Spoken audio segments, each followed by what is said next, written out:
এক ভাই আমাকে কমেন্ট করেছেন টয়োটা করোলা ক্রসের ইমার্জেন্সি ব্রেকটা কিভাবে স্টপ করতে হয় একটু জানানোর জন্য। খুবই সিম্পল, আমি আপনাদেরকে দেখিয়ে দিচ্ছি। Nice cocopeat.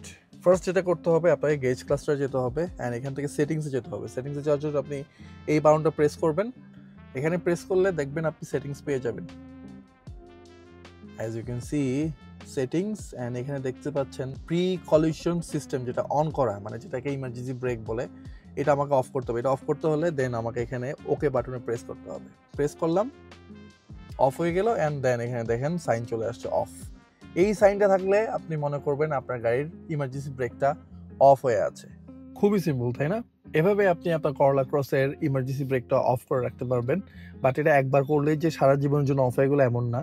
গাড়ি স্টার্টের পরপর বারবারই আপনাকে এটা স্টপ করতে হবে, কারণ গাড়ি স্টার্টের পরপর যত সেফটি সেন্স আছে অটোমেটিকই অন হয়ে যায়। তারপরেও আপনারা যদি কোনো প্রবলেম ফেস করেন আমাকে কমেন্ট করে জানাবেন, আমি আপনাদেরকে অবশ্যই রিপ্লাই করবো। Thank you.